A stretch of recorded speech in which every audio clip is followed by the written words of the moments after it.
Meu nome é Simone Vieira, eu sou pesquisadora do NEPAM, que é o Núcleo de Estudos e Pesquisas Ambientais da Unicamp, e eu venho trabalhando com essa questão de carbono, principalmente na vegetação, já há algum tempo. E aí eu vou falar um pouco com vocês sobre isso. Eu co-orientei a Anani, que é parte da equipe, no mestrado dela, e estou ajudando um pouco o grupo nessa questão do carbono, principalmente naqueles componentes que normalmente as pessoas não estão habituadas a quantificar. Eu queria falar com vocês para, assim, se qualquer dúvida que vocês tenham durante a apresentação, vocês podem me perguntar. Como eu vou fazer a apresentação, eu não consigo ver as perguntas no chat, então, se precisar, vocês abram o microfone e falem, tá bom?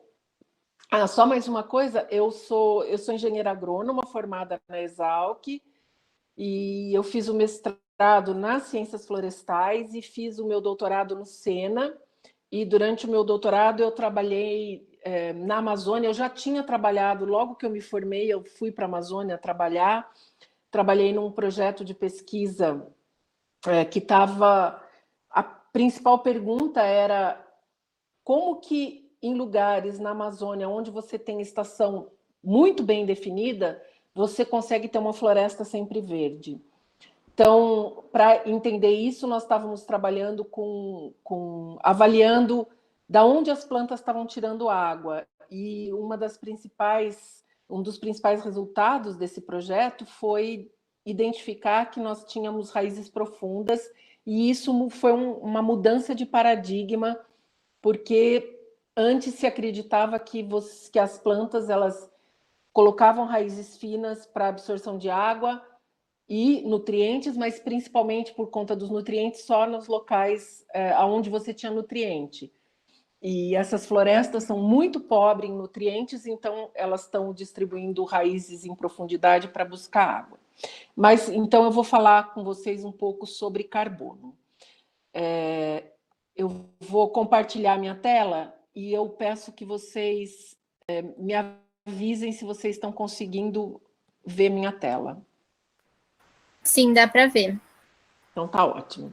E dá para ver também a sua câmera também. Dá para ver as duas coisas. Aí, o que é horrível, né? Porque eu só vejo a apresentação.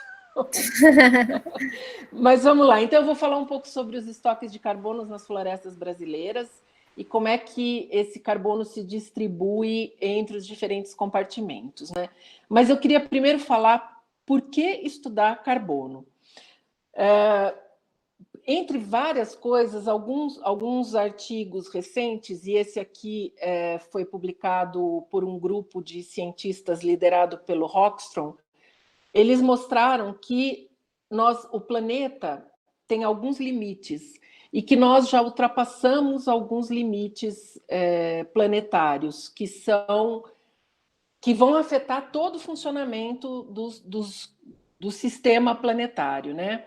Então, eles mostram que a gente já ultrapassou o limite de perda de biodiversidade e, principalmente, a questão do nitrogênio, mas que a gente está muito perto dos limites para mudanças climáticas. E um dos componentes muito importantes da questão das mudanças climáticas é o CO2, né? Que é um gás composto por oxigênio e por carbono. Então, só para a gente pensar um pouco quais são as formas que tem de carbono no sistema terrestre, então, na atmosfera, a gente tem um pouco mais do que isso, né? 750 teragramas de carbono, elas estão na forma de CO2.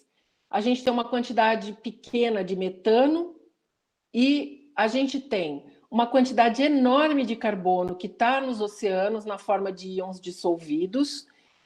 E se a gente pensar no sistema terrestre mesmo, na Terra, a gente tem uma parte que está na matéria orgânica viva, que seriam as plantas, todos os organismos vivos, né, incluindo o ser humano, e a gente tem mais do que o dobro disso na matéria orgânica do solo. E eu não vou falar sobre isso, porque vocês vão ter uma fala da Marisa, que vai trabalhar com vocês a questão do carbono no solo. Esses compartimentos, eles estão trocando, o carbono está sendo trocado entre os compartimentos a todo instante. E depois a gente tem um outro compartimento, que é a litosfera, onde realmente eu tenho a maior, assim, quase a totalidade do carbono, ela está presente na litosfera, na forma de matéria orgânica fossilizada e na forma de calcário. E essa troca entre esse compartimento que está na litosfera e esse compartimento que é terra, oceano e atmosfera, essa troca é muito pequena e muito lenta. Ou era muito pequena e muito lenta, né? Porque o que acontece? A partir da Revolução Industrial, a gente começa a acessar essa fonte de matéria orgânica fossilizada e liberar ela para a atmosfera, e a gente também começa a acessar essa fonte, que é o calcário, para a produção de cimento e liberar esse CO2, esse carbono, né, na forma de CO2 para a atmosfera. Além disso, eu também estou tendo mudança do uso da terra, que libera CO2 para a atmosfera. E por que isso é importante, né? Nesse vídeo que vocês estão vendo, então, na parte esquerda do vídeo, nós temos a concentração de CO2 na atmosfera. No hemisfério, aqui, ó, o azulzinho é o hemisfério sul, aqui é o hemisfério norte. Essa bolinha aqui é uma área que está sendo monitorada desde a década de 50, que fica no Havaí. O gráfico do lado direito é a concentração de CO2 na atmosfera, como ela está variando ao longo dos anos. E eu tenho um reloginho aqui que está mostrando o tempo, né, rodando, e o número de locais onde eu estou medindo CO2 na atmosfera. Então, vocês estão vendo essa subida e descida que eu tenho da concentração de CO2. Isso aqui são as estações do ano. Quando eu tenho um aumento da concentração de CO2 na atmosfera, é porque eu estou no inverno do hemisfério norte, e quando eu tenho uma queda, é porque eu estou na primavera, verão do hemisfério norte, onde as plantas estão fazendo fotossíntese. Aí vocês vão me perguntar assim, mas e o hemisfério sul? É que, na verdade, a gente tem a porção de terra que tem no hemisfério sul é muito pequena, vocês podem ver aqui em cima, né? A maior parte de porção de terra do planeta está no hemisfério norte. Então, o impacto que a fotossíntese que é feita na primavera e verão das regiões subtropicais sul, elas interferem pouco na concentração de CO2 da atmosfera. Então, agora nós estamos voltando para o passado, essa linhazinha verde. Esses dados são os dados desse local no Havaí, que estão sendo monitorados desde a década de 50 pelo Keeling. E depois a gente está voltando para trás, né? E esses valores aqui são valores que foram observados em bolhas de ar que ficam presas no gelo, e isso foi medido no Ártico, na Antártida. Tá? Então, nós temos vários locais onde foram feitas coletas de gelo e foi avaliado a concentração de CO2. E como a gente sabe como que essa deposição de gelo se dá, a gente consegue estimar a idade daquela porção de gelo e ter uma ideia de quanto que tinha de CO2 naquele momento na atmosfera do planeta. Isso é só para a gente ter uma ideia de que nós nunca tivemos quantidades tão grandes de CO2 na atmosfera como a gente tem atualmente. Com base nisso, né, e com base em modelos que estão projetando as concentrações de CO2 na atmosfera se a gente não fizer nada, nenhuma mudança na nossa forma de atuar. Ninguém tinha imaginado que nós íamos ter o coronavírus no meio do caminho, mas enfim. Então a gente tem cenários que, se a gente parar ou diminuir muito a emissão de CO2, e como que vai estar a temperatura do planeta daqui até 2065, 2100 e 2200, né? E aqui embaixo eu tenho quanto que vai aumentar a temperatura do planeta, tá? Então, num cenário, o da direita, o da esquerda, é um cenário mais que a gente diminua as emissões, e o da direita é se as emissões continuarem nas taxas atuais ou até aumentarem. Então, a gente pode ver que a gente vai ter um aumento, provavelmente um aumento na temperatura do planeta. E o que isso tudo tem a ver com isso que nós estamos falando, né? Então, os sistemas, todo o sistema terrestre, ele é basicamente definido por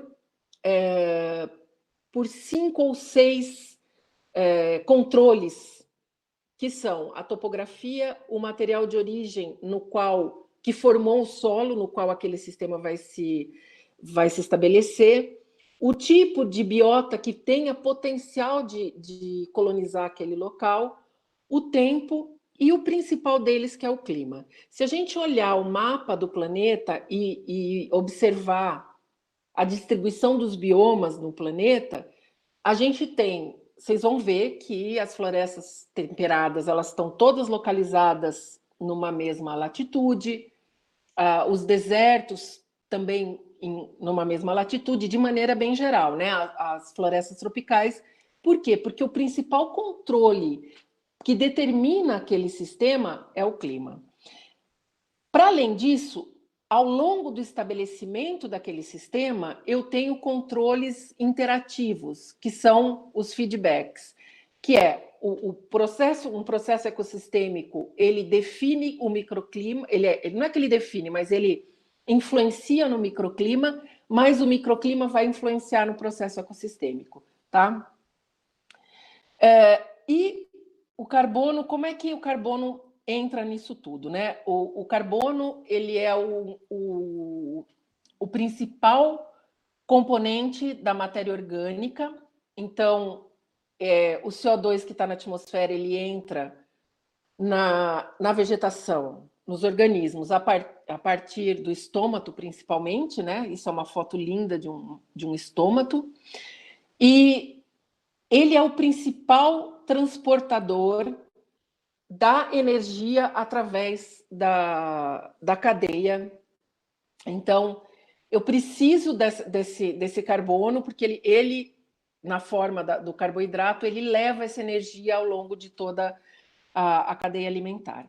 Se a fotossíntese exceder a respiração, ou seja, se esse processo de CO2 mais água, mais energia, transformando em açúcar, exceder o processo inverso, que é a queima desse açúcar para liberação da energia para o organismo, liberando o CO2 para a atmosfera, se a fotossíntese excede a respiração, o que eu estou fazendo? Eu estou tirando o CO2 da atmosfera e eu vou estar alocando esse CO2 nos ecossistemas. O carbono, quando ele é fotossintetizado, ele vai ser estocado em diferentes compartimentos do sistema, que tem tempos de residência diferentes. O que é isso? Se o meu carboidrato ele for fazer parte de uma folha, a minha folha, quanto tempo uma folha dura? Ela dura, depende da folha, óbvio, né? Mas eu tenho folhas que vão durar 6 meses, até folhas que duram 3, 4 anos. Algumas plantas com folhas que duram mais que isso, um pouco, mas assim, elas têm um período de vida curto, né? Se comparado, por exemplo, com um tronco, que eu posso... o carbono pode ficar estocado nesse tronco por milhares de anos, né? Mais de 1000 anos, por exemplo. Ele pode ir para a raiz, ele pode ir para a raiz fina, que também é um compartimento muito rápido, ele pode ser respirado rapidamente, e todo esse carboidrato, ele ele vai estar disponível para o próximo elo da cadeia, ou ele vai ser decomposto, que também é um elo da cadeia, porque são os micro-organismos que fazem essa decomposição da matéria orgânica, e ele vai voltar na forma de CO2 para a atmosfera. Se a gente observar a vegetação, esse mapa foi de um artigo publicado pelo PEN em 2013, que mostra a distribuição da vegetação terrestre no globo, né?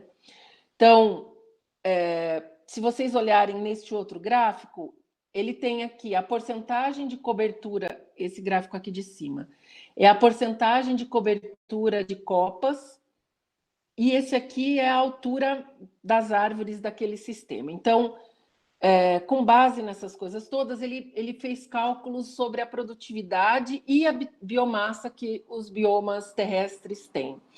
Se a gente olhar floresta tropical, que é este primeiro aqui, ó, a gente tem, essa é a área de floresta tropical, então ela perde só para esses outros usos da terra, né?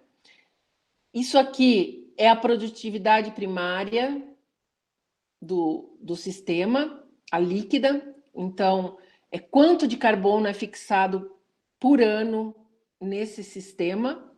Aqui é o líquido, ou seja, aquilo que é fotossintetizado menos o que é respirado. Quanto que estoca de biomassa? Então, a gente tem um estoque enorme de biomassa nessas florestas tropicais, com potencial de aumento dessa biomassa. Isso aqui é a densidade de carbono. Então, só para a gente perceber que realmente as florestas tropicais têm um papel muito importante nesse ciclo de carbono do planeta. Elas respondem por mais ou menos 36% da produtividade primária líquida, ou seja, 36% do carbono que é fixado pela fotossíntese, ele é fixado em floresta tropical.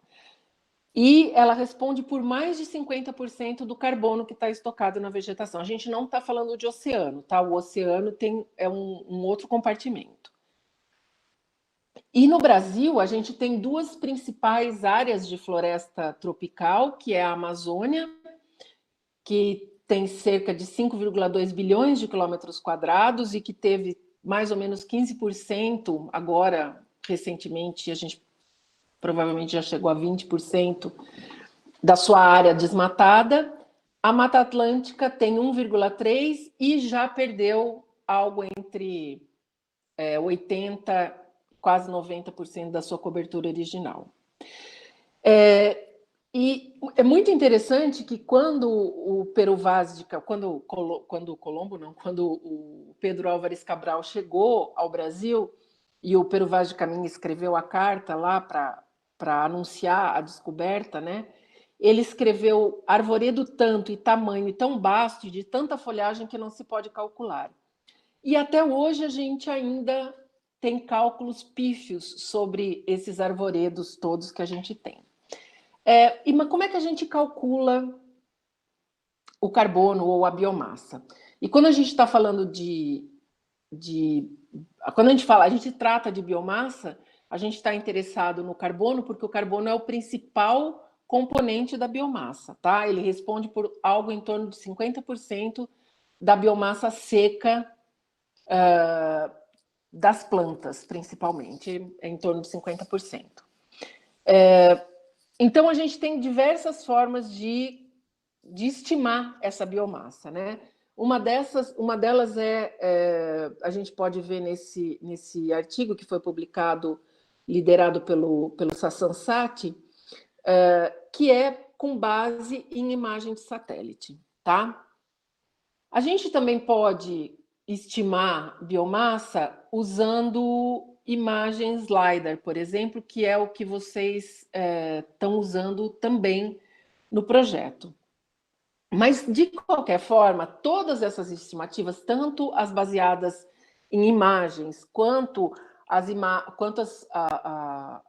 com dados a partir de LiDAR, elas dependem de uma coisa que são as medidas que a gente faz em campo, né? Para que você possa validar os dados que você converte a imagem num dado de biomassa, tá? E como é que a gente faz isso? De maneira geral, a gente usa modelos alométricos. Este aqui é do artigo do Chave, de 2005, que foi um dos primeiros artigos que propôs modelos alométricos mais gerais para cálculo de biomassa de floresta tropical, porque, de maneira geral, os modelos eles eram específicos para locais, né? E eu vou falar por que eles são assim.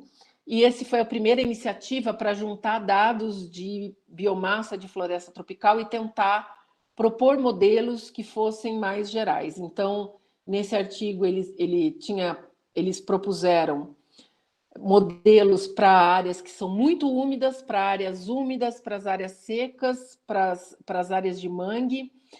Mas como que a gente constrói um modelo alométrico? Então, o que normalmente é feito é, eu separo a minha árvore em copa, tronco e parte subterrânea, mas no caso a gente não vai falar nesse momento sobre isso, né? E depois na copa eu tenho galhos grossos, galhos finos. Eu tiro medida desse meu indivíduo arbóreo. Aí depois eu vou cortar essa árvore, vou derrubá-la, vou separá-la naqueles compartimentos, vou pesar todos os compartimentos, então vou pesar folha, vou pesar tronco, vou pesar galhos finos, galhos grossos. Depois de pesado tudo, que está tudo úmido, eu vou tirar uma alíquota de cada compartimento, vou secar e vou pesar de novo para ter o peso seco, tá? Mas para que eu possa construir esse modelo alométrico, eu tenho que ter informações do meu indivíduo arbóreo, né? Isso aqui são dados de um trabalho que foi feito lá na Amazônia, com N árvores que foram coletadas, e aí o que você faz é estabelecer uma... Esse aqui eu coloquei um exemplo do modelo que o Tiepolo ajustou. Na verdade, foi a Sandra Brown que fez esse ajuste, mas está no artigo do Tiepolo. E então você ajusta um modelo em que você, entrando com o diâmetro, você tem a biomassa, tá? Mas se a gente pensar que eu tenho locais que são muito diferentes, que é o que esse artigo aqui do Jérôme Chave propôs, então, se eu entrar só o diâmetro, talvez eu não vá conseguir uma boa estimativa da biomassa das árvores.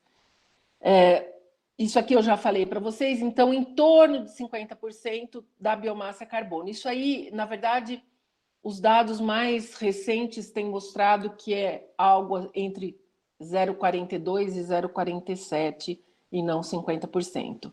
Mas se vocês, na literatura, tem muita gente ainda usando esse fator de 0,5, tá?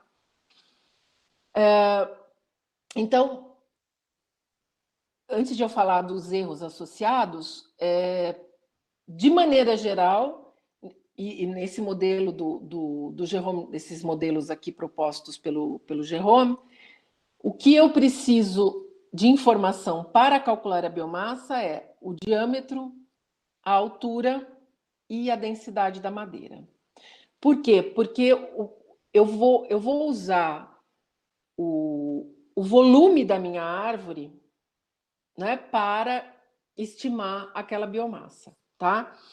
Então, da onde vem a densidade da madeira? A densidade da madeira, ela vem da espécie, porque a densidade da madeira, ela é uma característica que é conservada ao longo da filogenia.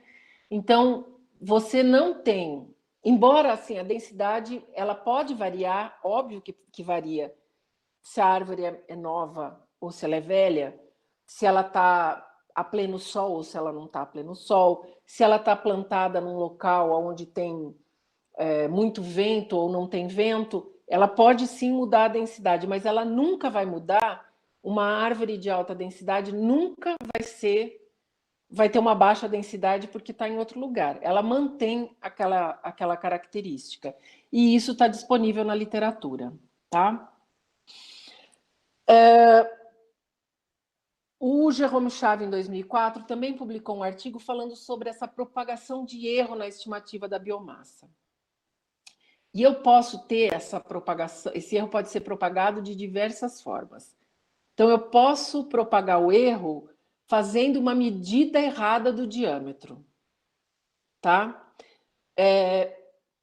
Então, se eu medir o diâmetro errado, se eu medir de alguma forma, ao invés de eu medir, a árvore mede 13,5. Se por um acaso eu estou medindo na posição errada e eu falar 14,5, ou eu ditei o número errado, ou eu usei a trena na posição invertida, e isso vai comprometer a minha informação. Óbvio, todos vocês vão falar, ó, isso é perfeitamente conhecido, né? A outra coisa que pode propagar erro é a escolha do modelo holométrico, tá?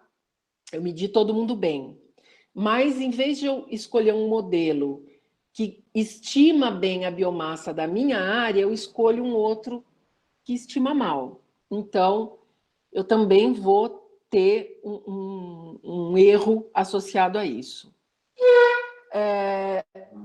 Eu posso ter um erro associado à quantidade, ao tamanho que a amostra tem. Por quê? Porque eu posso ter um tamanho de amostra pequeno.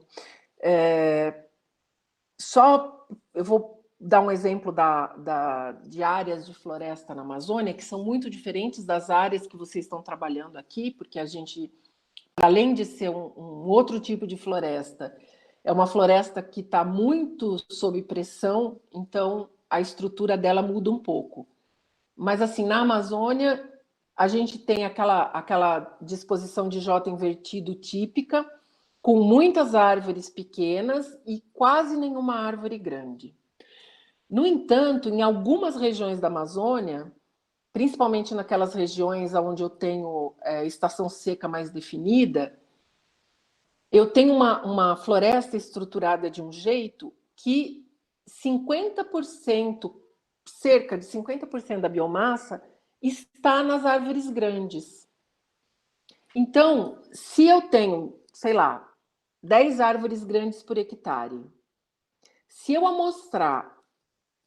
decidir amostrar um tamanho de parcela num determinado local que não consiga, que não pegue essas árvores grandes, ou que só pegue essas árvores grandes, eu vou ter um erro na minha estimativa.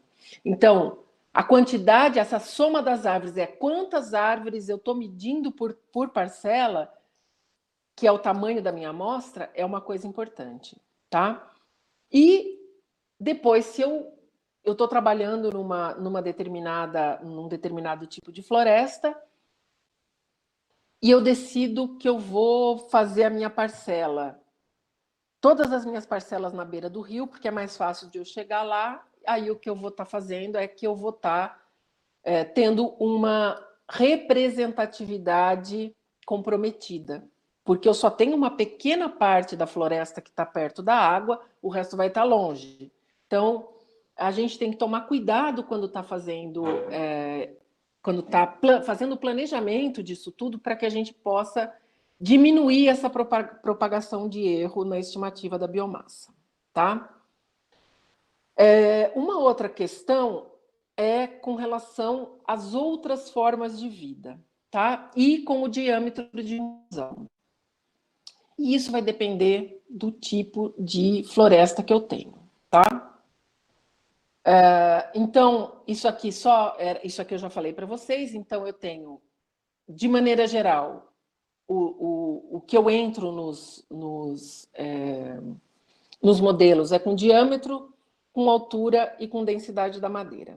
Tá? Aqui é um exemplo de coleta de densidade da madeira que o grupo do Chave trabalhou com isso, eles têm uma lista enorme, mas, de maneira geral, o que a gente tem feito é utilizar os dados que estão disponíveis na literatura, tá?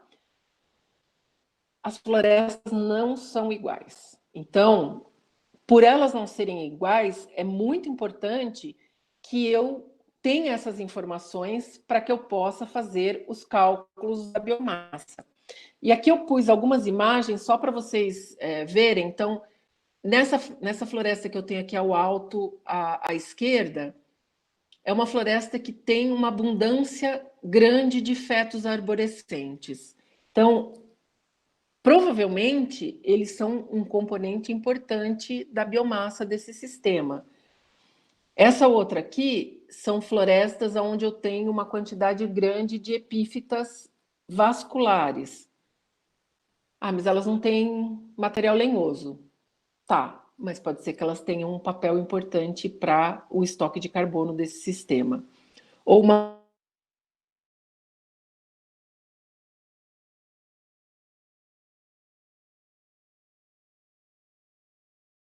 imagem de uma árvore lá na região de Ubatuba. Então, essa característica da minha floresta de ter raízes tabulares também vai ter um impacto na forma como eu vou medir minha floresta e nas estimativas de biomassa que eu vou fazer, tá?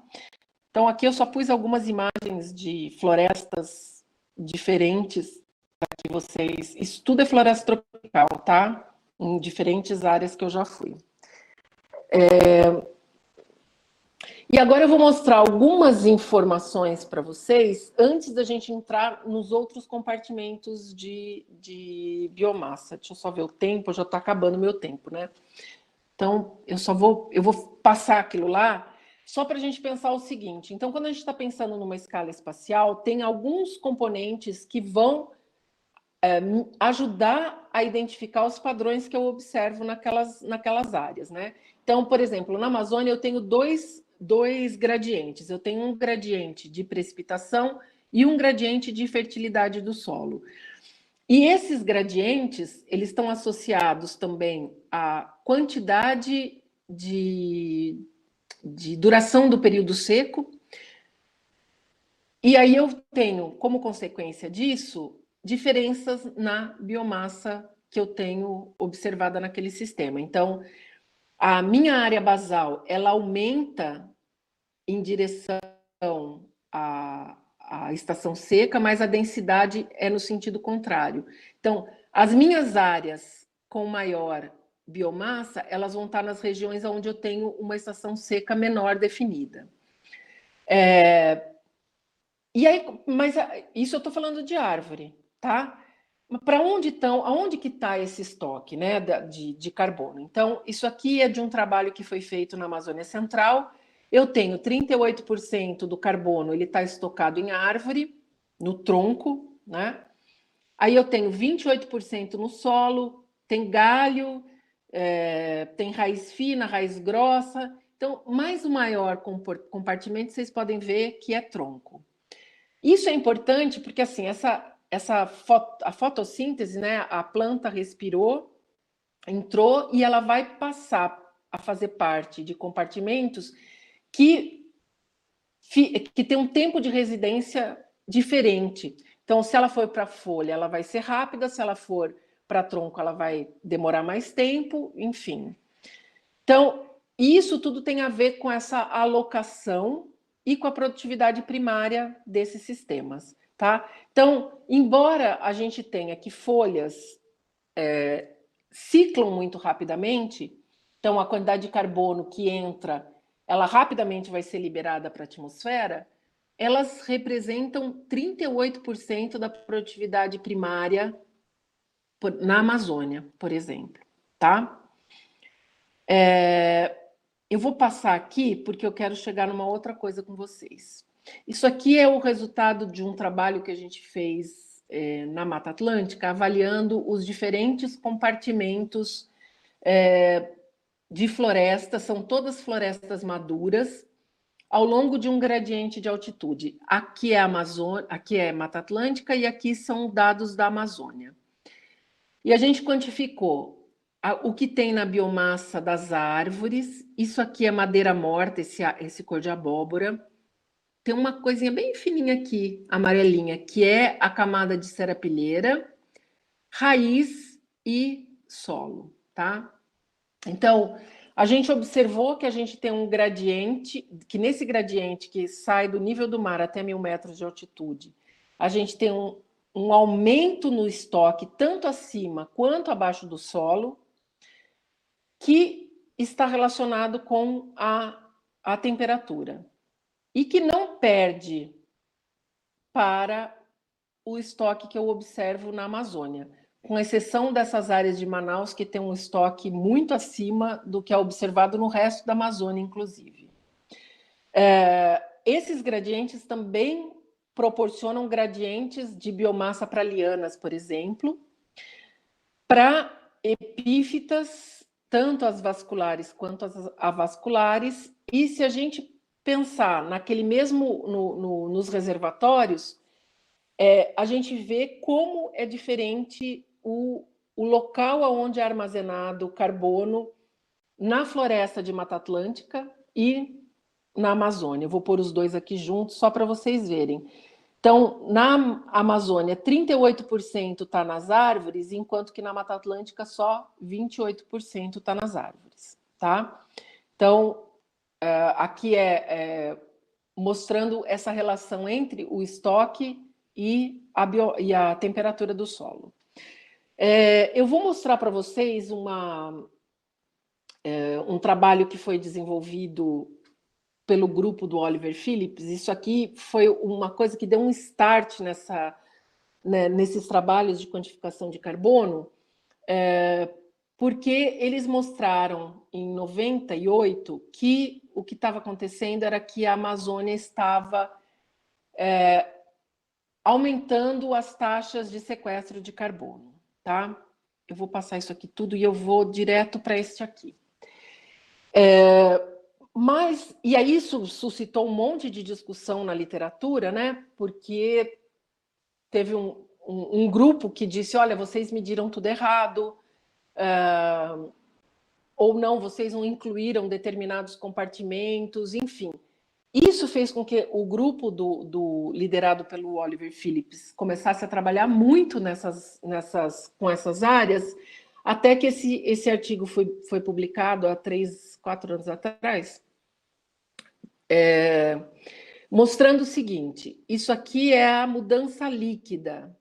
E por que eu estou falando de mudança? Porque até agora a gente só estava falando de estoque, né?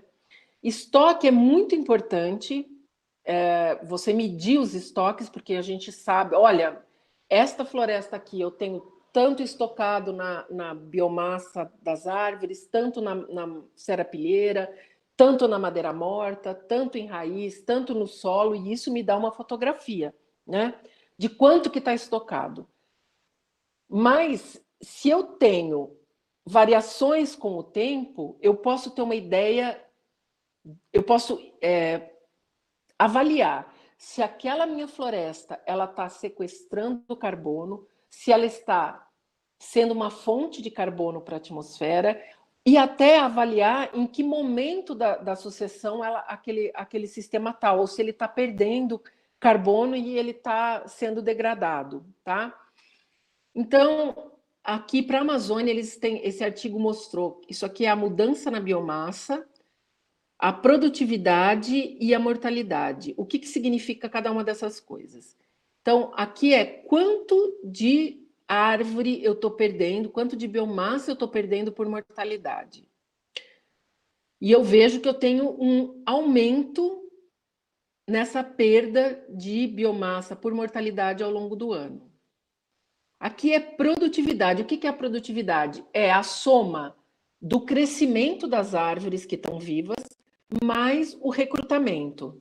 Então, eu também estou tendo um aumento, mas é um aumento menor. Somando essas duas coisas, ou seja, quanto que está aumentando por crescimento e mortalidade, crescimento e recrutamento, menos quanto eu estou perdendo por mortalidade, eu estou tendo uma diminuição no potencial da floresta amazônica em sequestrar carbono. E se a gente prolongar isso para 2030, então daqui a 5 anos mais ou menos, a Amazônia passa a ser um emissor de carbono para a atmosfera. E eu estou falando de floresta madura, intacta, mas que por conta das mudanças que estão acontecendo no clima, elas têm impulsionado um aumento nessas taxas de mortalidade, mesmo que eu tenha uma maior produtividade, fazendo com que o sistema passe a não sequestrar mais carbono da mesma forma que ele teria potencial de atuar, tá? E isso não é igual para a Amazônia inteira, tá? Então eu tenho locais onde eu estou tendo diminuição, mas eu tenho locais aqui, olha, onde eu estou tendo ganho de carbono, tá? Então essas coisas elas são dependentes do clima, dependentes do histórico de uso, dependentes de uma série de coisas, tá? Esse outro artigo aqui foi um artigo que mostrou a hiperdominância. Eu não sei se vocês já ouviram falar, tem um artigo anterior a esse que foi publicado pelo Hans Stig, que ele mostrava que nós tínhamos uma hiperdominância de espécies na Amazônia. Com base nessa ideia, a gente publicou esse artigo falando sobre a hiperdominância das espécies para o ciclo de carbono, tá? E o que nós verificamos foi que eu tenho um conjunto pequeno de espécies que respondem pela maior parte da produtividade e da biomassa dessa floresta. Ou seja, essas aqui são as 20 principais espécies que respondem são as dominantes em termos de biomassa, tá? Ou seja, eu tenho que 20% da biomassa, mais ou menos, ela está sendo respondida por essas espécies aqui, tá? Se a gente tem milhares de espécies e eu tenho um grupo pequeno que responde por muito dessa biomassa, eu poderia pensar assim, olha, então essas são as espécies que eu tenho que preservar, tem que pensar numa forma de conservar essas espécies no sistema. Ou a gente pode pensar naquela coisa do copo meio cheio, meio vazio, que a gente tem milhares de espécies que respondem pelo resto da biomassa, né? Isso aqui é um dado das áreas de Ubatuba, onde a gente trabalha, mostrando que quando eu tenho algum tipo de interferência na minha floresta, eu tenho uma diminuição nos estoques de biomassa. Isso aqui tem árvores, palmeiras, samambaias e lianas e bambus. Então, se vocês prestarem atenção, as maduras estão aqui. Isso aqui é uma floresta secundária pós-pasto. Então, ela não tem nem metade da biomassa que eu tenho na outra floresta. E, para além disso, então, dependendo da tua floresta, essa aqui para uma floresta madura, lá de Ubatuba, por exemplo, a gente tem que as árvores com mais de 10 centímetros têm quase 280 toneladas de biomassa por hectare. As árvores pequenas têm um pouco mais de 10, quase 11, que me dá um total de 288 toneladas por hectare, que seria o peso dessa floresta. Só das árvores. Quando eu incluo bambu, palmeira, samambaia, cipó, madeira morta, raiz fina, serapilheira e epífitas, eu tenho um incremento de 64 toneladas por hectare. Então, para alguns sistemas, esses outros compartimentos também são de extrema importância de serem quantificados. E como é que eu quantifico isso? Se vocês tiverem bambu, palmeira, samambaia, cipó, essas coisas, provavelmente vocês estão ou vocês estão medindo. Isso é muito fácil na literatura, é tudo com diâmetro ou com altura. Vocês estão medindo madeira morta, vocês estão medindo raiz fina e vocês estão medindo serapilheira. O único compartimento que eu acho que vocês não estão incluindo nas medidas de vocês são as epífitas, mas que é uma coisa muito fácil de fazer, se vocês tiverem interesse nisso também, alguém tiver interesse em trabalhar com isso, a gente pode conversar, tá bom? Era isso, eu acho que eu passei um pouquinho do tempo, eu peço desculpas para vocês, se fico à disposição. Muito obrigada, Simone. Imagina, em relação ao tempo, sem problema nenhum. Alguém teria alguma dúvida, alguma questão? Um comentário, alguma coisa para falar?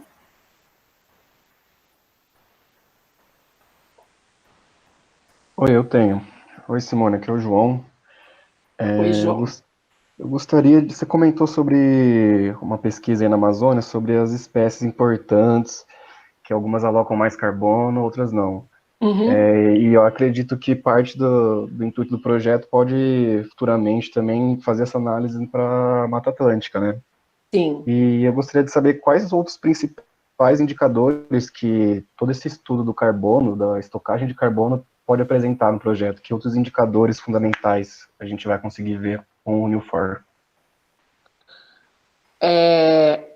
Então, como tem uma distribuição espacial, eu acho que a questão de identificar o papel do clima para o estoque vai ser uma coisa super importante, porque a gente tem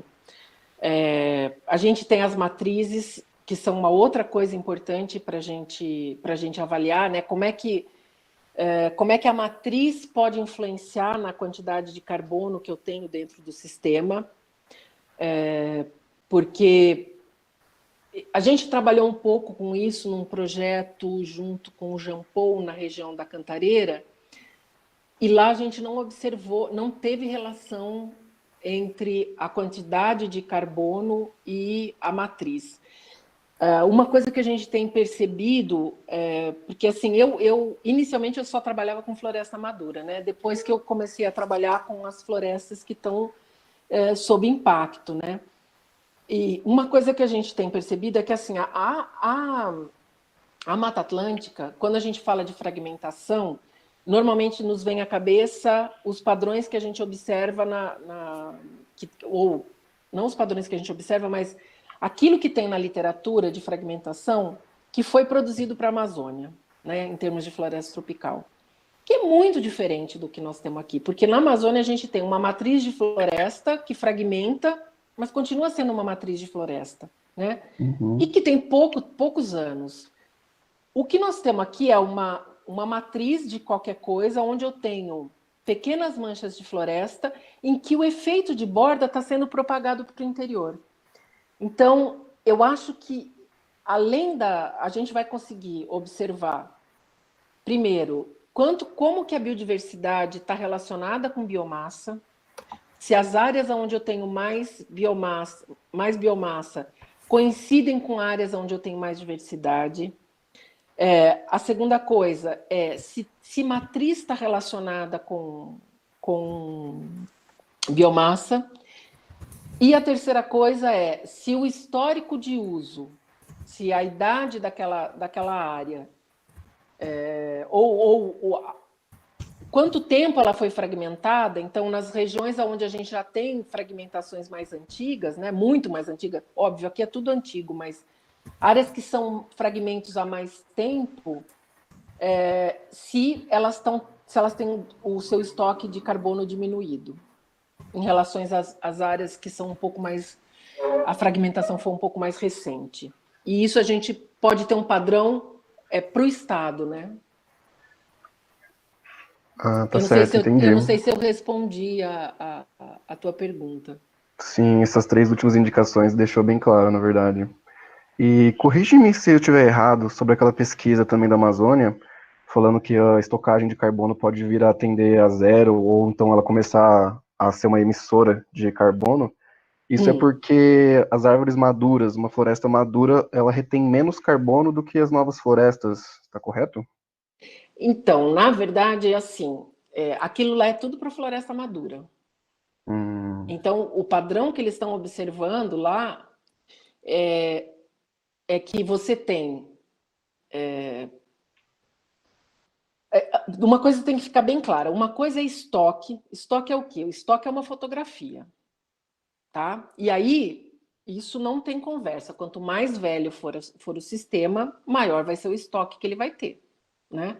E a outra coisa é o sequestro. Então, o sequestro de carbono, ele faz um tipo de uma sigmoide, né? Assim, ou uma exponencial, mas não exponencial não, sigmoide mesmo, né? Estou falando certo, será? Que o que acontece? Eu tenho, no início, eu tenho poucos indivíduos pequenos, mesmo que eles cresçam rápido, eles não vão conseguir sequestrar muito, né? Então, você vai ter um sequestro mais lento. A partir de um determinado momento da sucessão, você tem um aumento exponencial do sequestro, né? Porque você tem o recrutamento é alto, as árvores estão crescendo muito rapidamente, até você chegar num determinado momento em que daí isso começa a ficar mais lento e estabilizar. E na floresta madura, a gente espera encontrar um sequestro menor, que dá alguma coisa em torno de 4 toneladas de biomassa por hectare ano. Tá? Tá certo, então. Muito obrigado, viu? Simone, eu tenho uma dúvida também. Pode falar. Em relação aos fungos no solo, principalmente os micorrízicos, tem alguma informação desse sequestro ou estocagem? Pelos fungos? Então, eu não sei se tem alguma coisa feita para estocagem.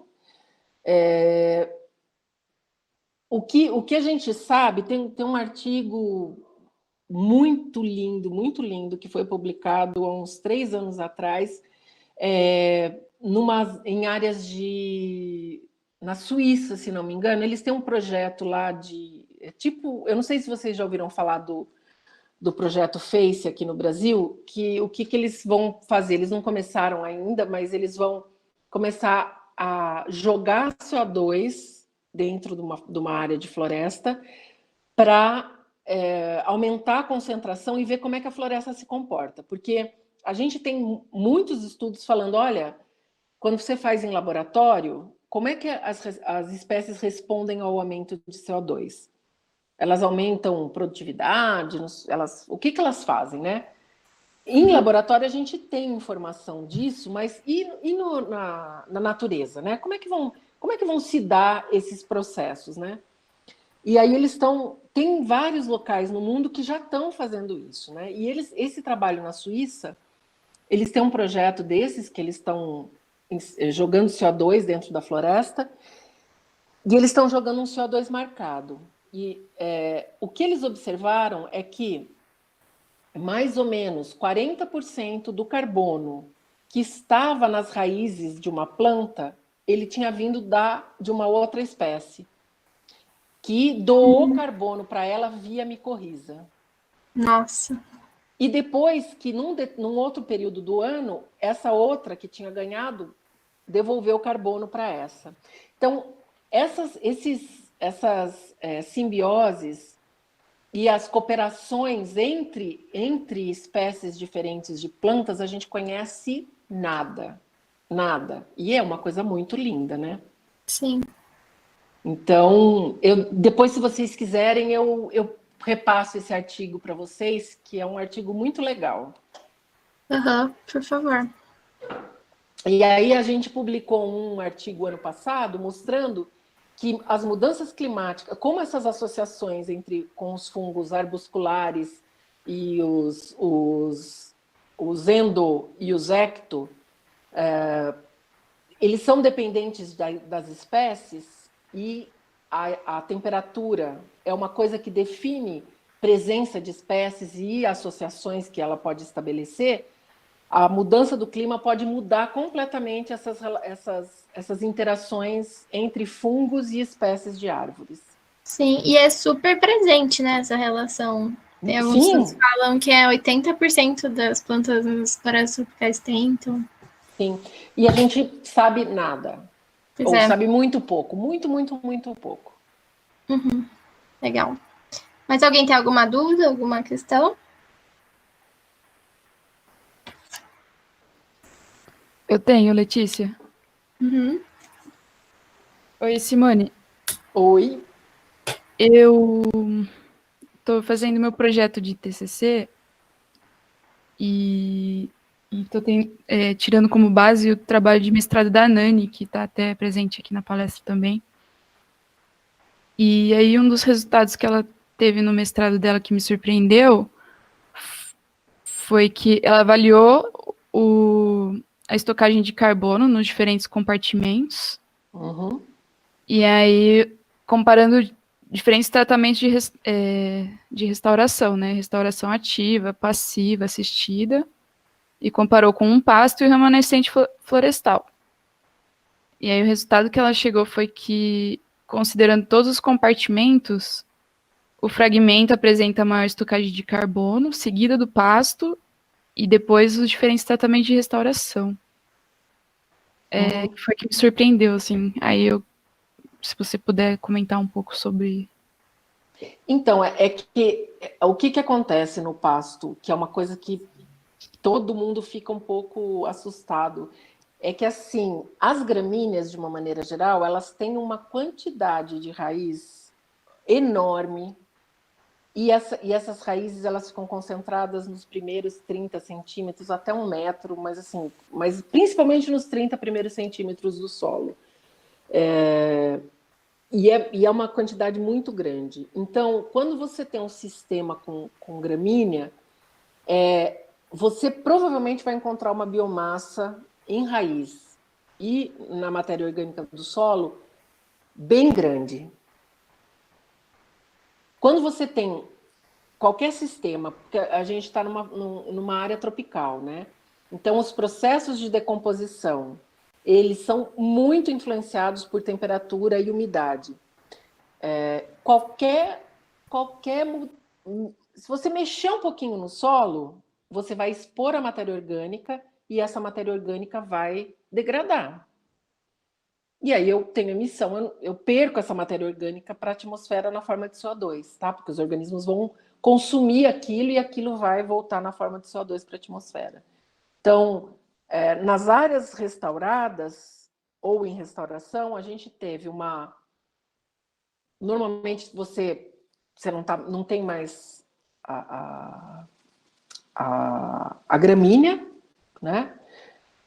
Se você fez algum preparo no solo, você expôs aquele solo e você perdeu matéria orgânica, e com isso você tem uma diminuição desses estoques.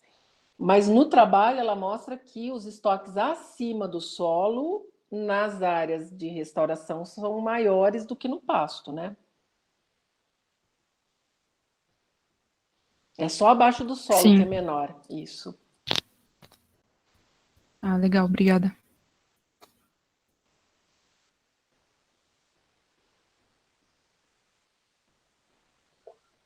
Simone, aqui é o João de novo. Tenho mais uma pergunta que é mais uma curiosidade, na verdade. Tá. Em relação ao mercado de carbono, tanto mundial quanto no brasileiro. Muito se falou, né, nesses 2 últimos anos passados, mas agora com toda essa crise do coronavírus, sabe-se lá o que vai acontecer. E eu queria sua visão de como esse mercado se ele vai chegar a se concretizar, já que essa pesquisa aí está mostrando que florestas maduras vão tender a emitir carbono e não mais sequestrar. Como que você acha que vai ser esses próximos anos desse mercado? Então, eu nunca fui muito otimista com o mercado de carbono, embora a gente tenha algumas iniciativas que já estavam em andamento, mas eu acho que agora, enfim, daqui para frente, nos próximos 3, 4 anos, isso vai por água abaixo, né? Eu não vejo muita Eu não vejo com otimismo isso nos próximos anos. Eu já não via antes, na verdade, porque eu acho que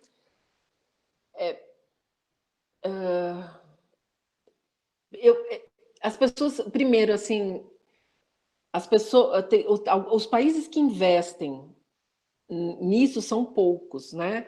E são aqueles que também estão investindo em energia limpa nos seus países.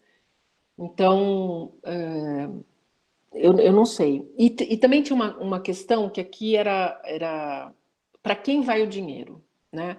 Porque o RED mais e tudo mais, o dinheiro não vai para o proprietário, ele vai para... Você não faz um projeto para um proprietário, você faz um projeto para um município. Porque você tem uma linha de base do município. Assim, esse município é um município que tem muito desmatamento. Então, como é que eu reduzo o desmatamento? Então, eu vou mandar dinheiro para o município implantar alguma política pública para diminuir a quantidade de desmatamento ou de degradação. Então, é difícil de você... que você tenha municípios que tenham políticas que efetivamente deem conta desse processo, né? A não ser que você tenha alguma instituição envolvida, eu conheço alguns projetos que são bastante... que deram bons resultados na Amazônia, que foram... essa intermediação entre o Estado, o município e os proprietários foi feito pelo ICV.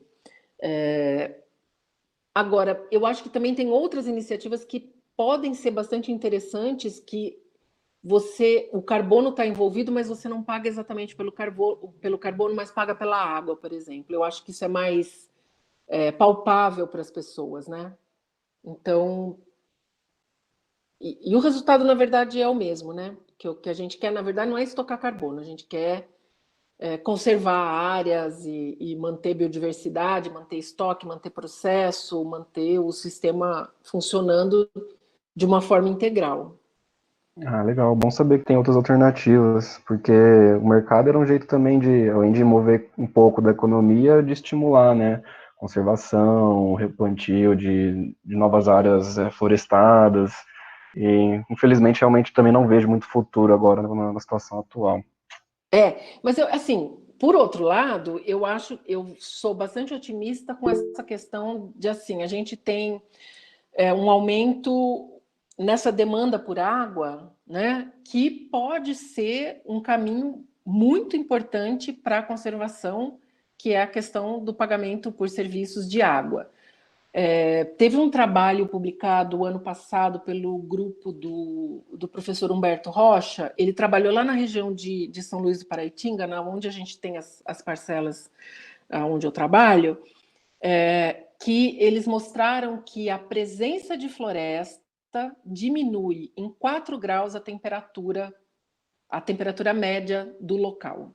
Isso tem um impacto super importante, não só para os municípios, né, para as pessoas, mas também, se você pensar em cultura agrícola, né, demanda por água. Se você tem 4 graus a menos, você vai ter uma demanda menor, e, enfim. Então, eu acho que esses outros serviços que são decorrentes de você ter um carbono estocado, eles vão começar a ser mais valorizados a partir de agora. Muito legal. Muito obrigado, viu, Simone? Adorei a palestra. Obrigado por ceder esse tempo aí para o pessoal do Newform. Imagina. Camila perguntou se as florestas maduras podem se tornar geradoras de CO2. Não, eu não acho que isso possa estimular desmatamento. Porque, na verdade, o que acontece é a gente tem a floresta e a floresta tem um estoque. Tá? Se a gente desmata, a gente está jogando aquelas 300 500 toneladas, que na verdade, vamos falar que dá metade é carbono, então eu estou jogando 200 toneladas de carbono por hectare para a atmosfera, tá? Então, assim, esse artigo que o grupo do Oliver publicou, eu sou uma das coautoras do artigo, ele tem uma tendência, o Oliver principalmente, ele tem uma tendência de produzir artigos muito bombásticos, assim, né? E com isso ele consegue muito dinheiro para fazer pesquisa e tudo mais. Mas que, assim, falta, às vezes, a gente explicar alguma coisinha a mais, né? Se a gente pensar, essas florestas na Amazônia, por exemplo, elas têm... durante o meu doutorado, eu fiz datação das árvores na Amazônia, né? E eu tenho árvores que têm mais de 1000 anos. Mais de 500 anos tem um monte. Então, não é um sistema novo, né? Não é um sistema que tem 50 anos, né? É um sistema que está estabelecido há muito tempo. E como é que essas florestas funcionam? Elas estão sempre do mesmo jeito? Não. Elas têm o que a gente chama de faixa normal de operação. Então, se eu for esse ano lá, ela tem 150 espécies, mas morrem 3, mas eu tenho recrutamento de outras 5. Então, elas vão flutuando ao longo de uma faixa. E para a biomassa é a mesma coisa. Então, às vezes, a gente pode estar vendo, se essa tendência se mantiver de aumento de mortalidade, pode ser que a gente passe a ter um outro sistema, de um outro jeito. Mas pode ser só que eu estou dentro da faixa normal de operação, que é essa flutuação.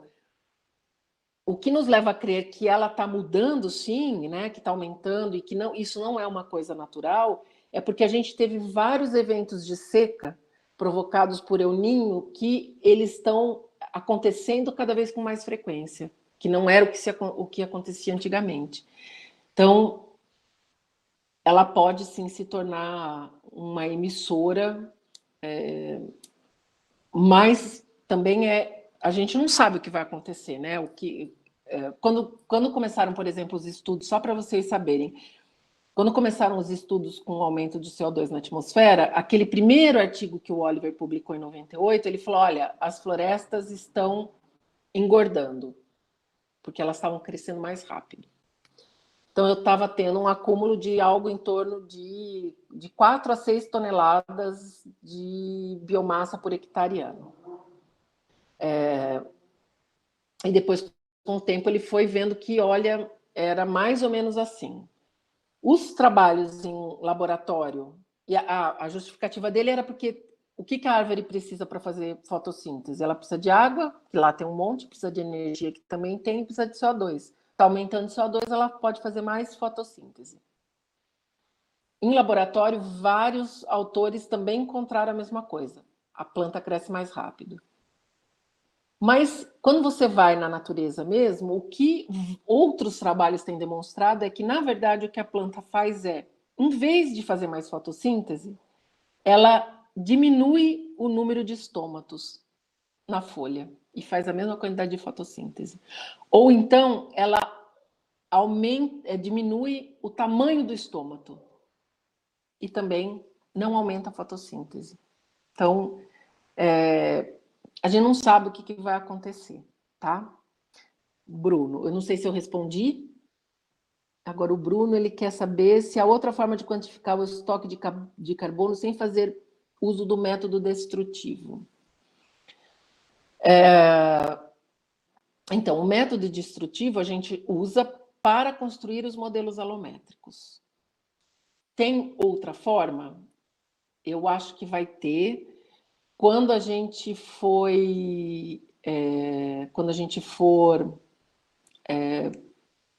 tiver o uso do LiDAR melhor balizado. Porque o que o LiDAR faz? O LiDAR, a gente pode pegar fazer o LiDAR aéreo, né? Com drone, com um avião, enfim, ou a gente pode usar um LiDAR dentro da floresta. E aí esse LiDAR ele passaria e ele faria uma árvore em 3D. O que a gente não tem ainda, ou as pessoas estão trabalhando nisso, é como transformar aquela informação em 3D em um cálculo de volume, em que eu possa incorporar a densidade da madeira nele para me dar biomassa. E daí eu não vou ter mais que usar método destrutivo. Mas esses outros métodos todos, eles estão... Você não precisa fazer mais o método destrutivo, porque a gente já tem um monte de informação, né? Então, ele se baseia naquilo... Óbvio, tem gente ainda que está construindo, porque tem coisas que a gente não sabe. Então, restauração, o que a Nani fez foi isso, né? Derrubou para construir esses modelos, para tentar, a partir de diâmetro, altura e densidade, definir biomassa. E aí você não precisa mais fazer de forma destrutiva. E para fazer balanço, tem uma coisa que já é feita, mas que custa caríssimo, que é usar essas torres de fluxo, né? Em que você mede quanto CO2 entra e quanto CO2 sai. E aí você tem o balanço, tá?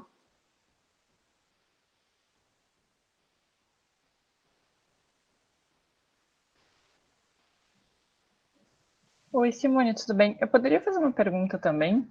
Claro, viu, gente? Eu tô aqui à disposição, quantas vocês quiserem. Não, pode parecer meio óbvio, mas é uma coisa que eu já me pergunto há algum tempo. Por exemplo, assim, o manejo florestal, se tu vai fazer a exploração sustentável de algumas espécies, tu vai tirar esse carbono. Como ele não vai estar ali na floresta para se decompor, ele não vai emitir o carbono para a atmosfera de novo. Será que o manejo não pode ser também uma forma de aumentar a estocagem de carbono na floresta? Mas você vai fazer o quê com esse... Por exemplo, digamos então que seja madeira para móveis e outras coisas, que não seja para queima ou nesse sentido. Seria, digamos, madeira para construção, para, né, por exemplo, fazer casas, para fazer móveis, etc. Sim, então, quando você faz os cálculos desses balanços, essas coisas são incorporadas, mas assim, eu fiz uma casa, né? E eu usei madeira para fazer o madeiramento da casa. Sei lá, daqui a 50 anos eu vou ter que trocar o madeiramento. E aí eu vou devolver isso para a atmosfera. A gente... Dificilmente a madeira... Tudo bem, a gente tem móveis que têm muitos anos e tudo mais, mas em algum momento esse CO2 vai voltar para a atmosfera.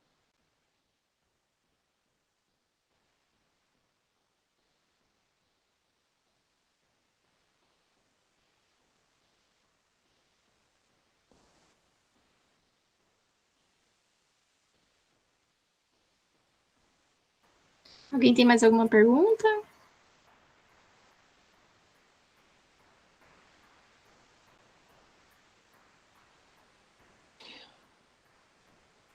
Ô, Letícia, eu não sei se era exatamente isso que vocês